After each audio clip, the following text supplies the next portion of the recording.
Hello again, it's Rick Stewart. This video is another one of these touchy subject ones that I just love to get into. Anyway, this one that I want to get into has to do with three different visions, one in the Old Testament and two in the New Testament in Revelations, the book of Revelations, about what God looks like or what the resurrected Savior looks like in terms of his skin color and in terms of what our understanding that we've been given from our churches and from what we think of.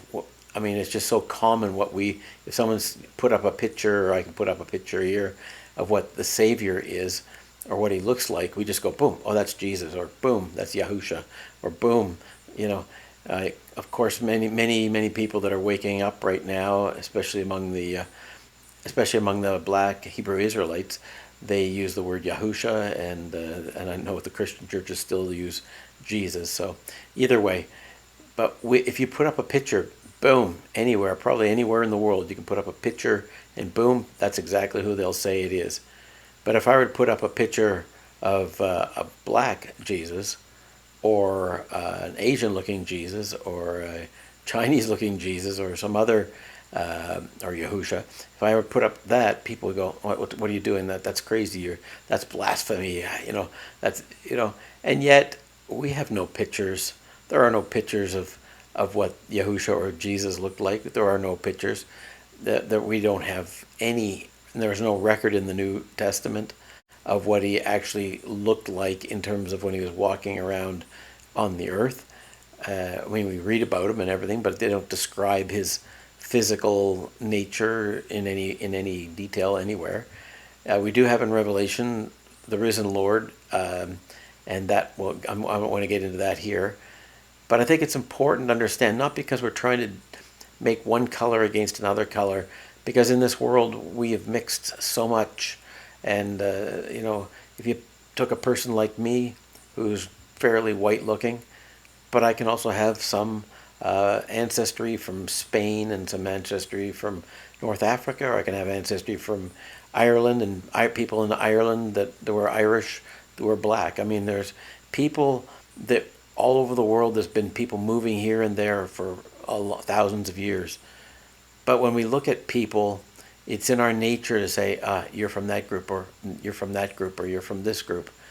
And in reality, it causes division.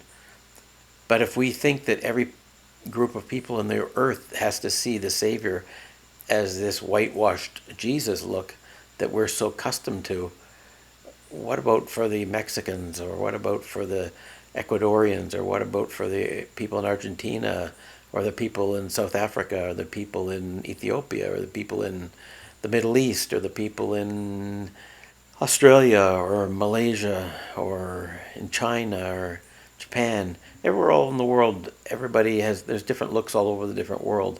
But to think that the Savior was this whitewashed looking, so European looking that he's not even European looking in many of the images, they are almost to the point of fakeness, how white they've made him and how effeminate they've made him. So I want to talk about that in this video, and I'm going to use these three scriptures. It's not a long video, but I want to talk about these three scriptures for a minute and what the description is about God, or about the risen Lord. So let's get into it. And the first one I want to talk about is in Ezekiel 1.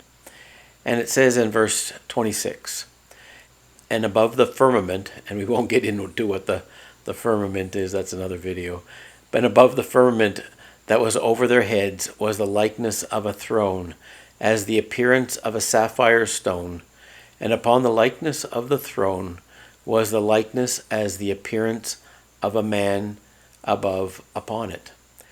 And I saw as the color of amber, as the appearance of fire round about within, from the appearance of his loins even upward, and from the appearance of his loins even downward, I saw as it were the appearance of fire, and it had brightness round about. That's in Ezekiel 1.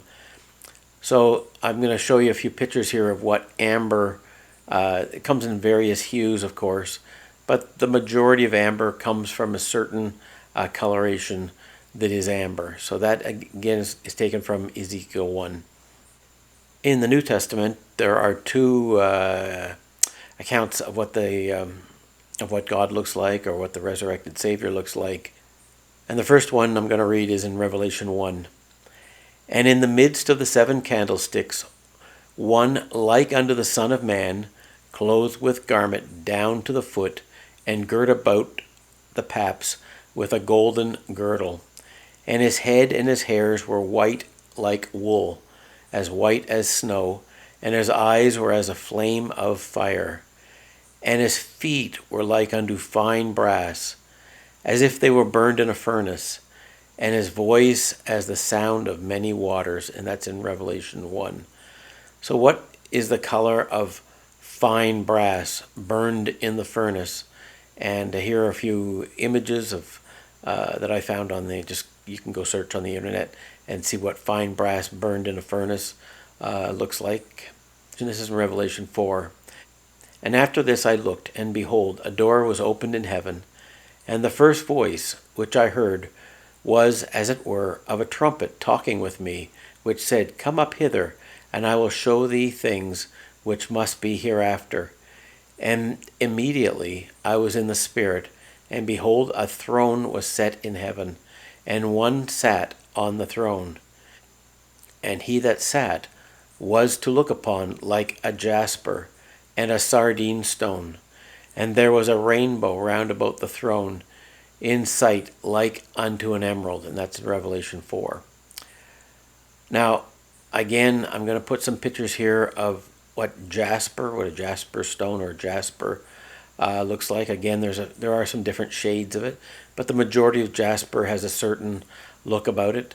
And sardine stone, I'm also going to put some images here so you can see what a sardine stone is.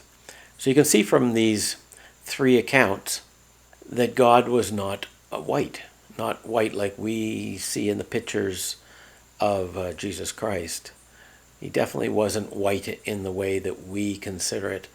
And I know culturally and what we've grown up with, that we see the Savior, or we picture God or picture the Savior as very white, almost to the point of a bit effeminate and very, very white, and very not very masculine, but be that as it may, but certainly of a white fella. And that's okay. I mean, God likes all colors. God is not a respecter of persons.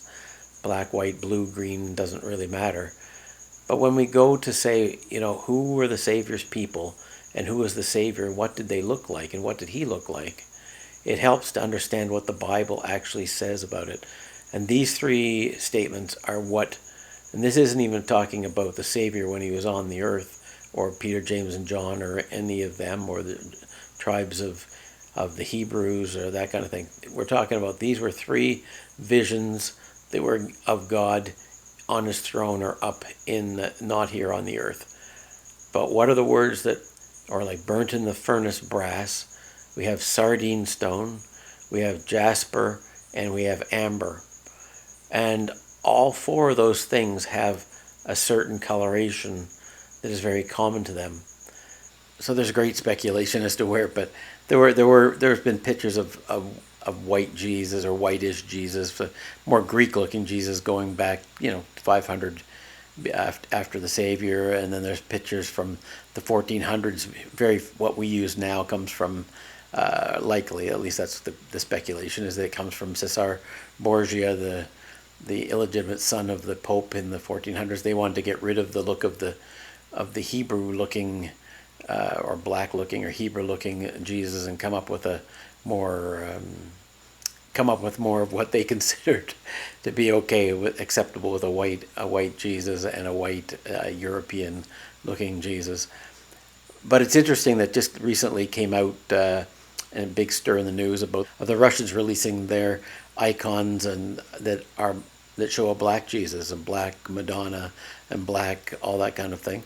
And of course, those don't go back to the same time as the Savior was born and all that. But then you go to Ethiopia, and there's plenty of pictures in the books of Ethiopia, because they have some of the oldest, if not the oldest, Bible in the world, and it's illustrated. And they have a black Jesus, black apostles, And so we only think of the Jesus as being white because that's the traditions of men, and the traditions of men are so strong. And I know this will upset some people because it's so hard to take, but once you look at it, it at least for me, it makes perfect sense. And it's a shame because it excludes, what if you're Asian, or what if you're black, or what if you're Latino, or what if you're of any other race other than white? But everything we see about the Savior is this white guy. And of course it doesn't fit because in those days in that part of the world there weren't really white people, right? There weren't white people who were more like from the northern part of Europe. Up in the northern hemispheres where you had more of the white Caucasian races. But down in the Egypt area, they weren't white. I mean, I know I've had this discussion with people, and people seem to think that the slaves were white, and I just don't see it. Unless they had a lot of suntan lotion back in the day, 4,000 years ago. No, I think the slaves were certainly of a dark hue. They probably had melanated skin, so to be able to withstand the sun and the heat and those and so where do we see in the script? If you look up in the scriptures, look up white in the scriptures, and it's always, pretty much always, in reference to two different things. One is leprosy, which that's a whole other matter, but really one that we see all the time is with angels or their raiment. Here's an example in Matthew 20. There's quite a few examples if you look up white in the scriptures. And it says his countenance was like lightning and his raiment white as snow. Or another one in Mark 9:3. And his raiment became shining, exceedingly white as snow, so as no fuller on earth can white them. So garments made white and purity, but that isn't to do with skin color, that has to do with the clothing. And I think this issue of race and color and those things have caused a lot of division in the world.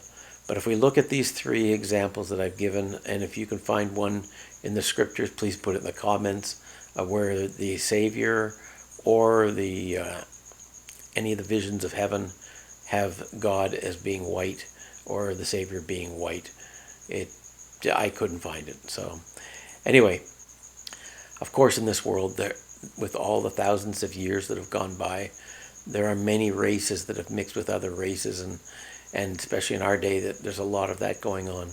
But I think in order to have a fair view of what has happened to all of the melanated people, the people that have darker skins in the world, that have been relegated to lower classes, I think it's helpful to see that God wasn't a white fellow, right?